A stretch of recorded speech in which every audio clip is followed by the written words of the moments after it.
What's going on, guys? Welcome back to the channel. I'm gonna jump right into this video today, and I've done it again. So I'll show you guys what I'm talking about real quick.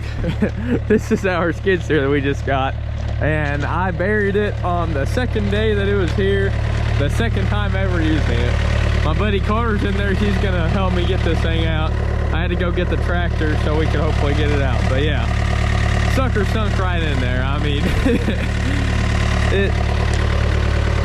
it's in there pretty good. So let's just hope that this tractor can get it out. There's three things certain in life: death, taxes, and I'm gonna get a machine stuck whenever I'm using it. So if you guys don't know, I've already got this Kubota tractor stuck whenever I was building my building out there. So yeah, I've officially got every piece of equipment that we own stuck, and hopefully we can get this one unstuck. So let's get into it.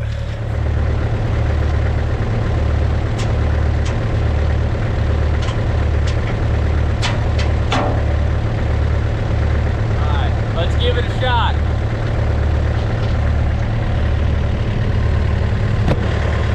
Bring you guys right down here, right in the middle here.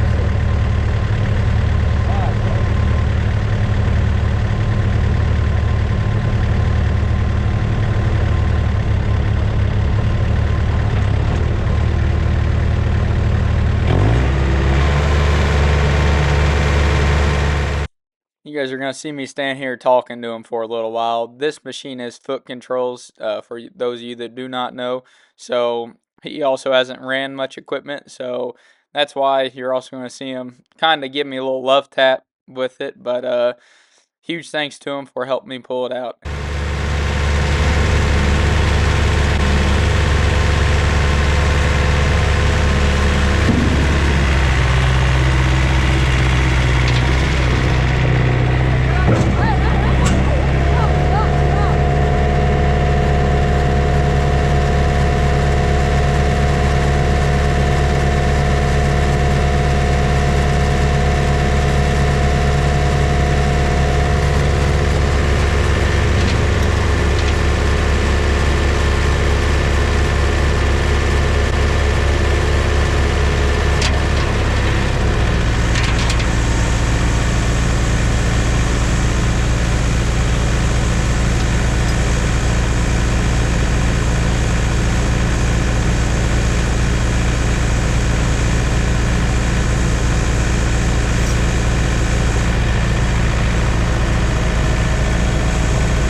That ended up not being too bad.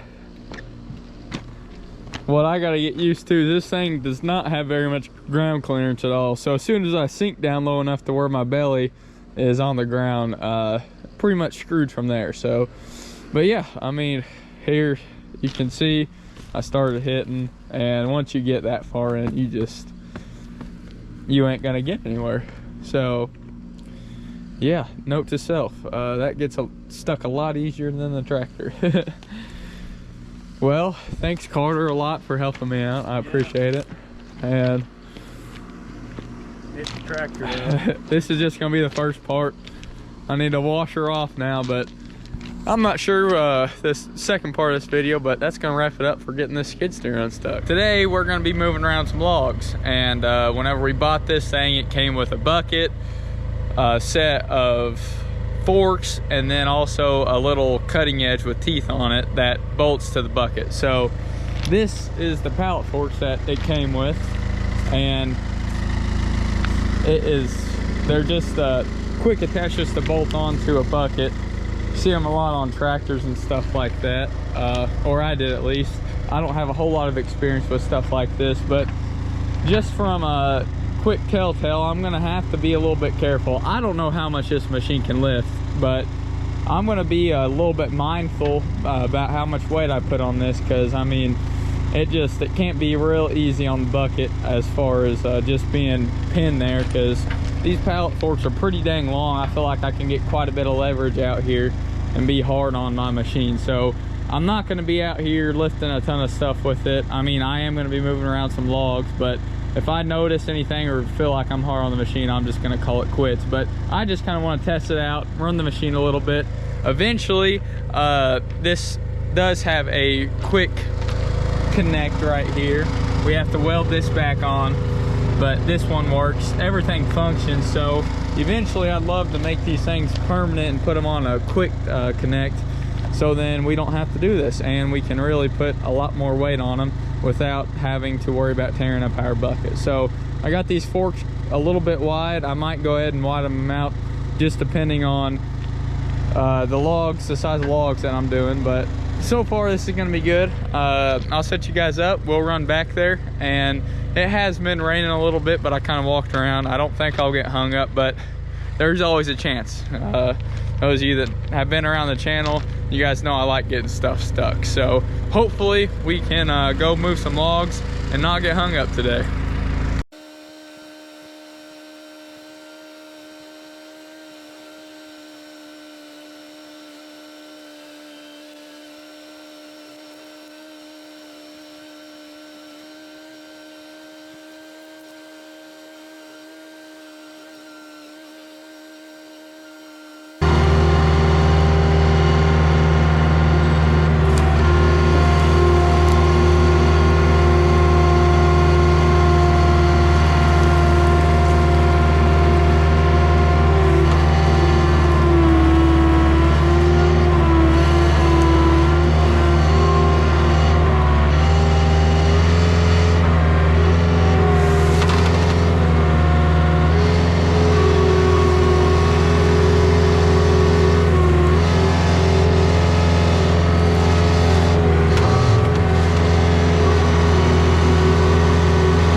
Well, here's our first log that we got with it.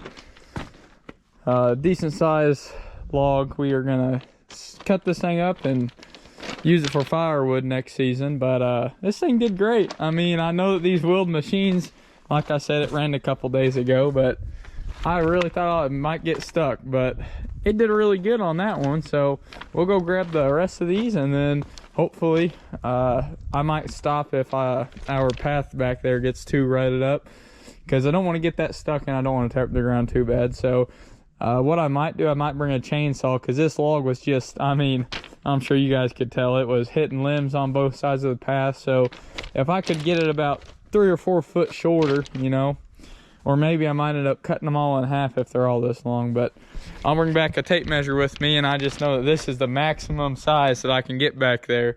And that was kind of tricky trying to weave it back through there, but we got it back safe, so we'll go back and get the rest of these.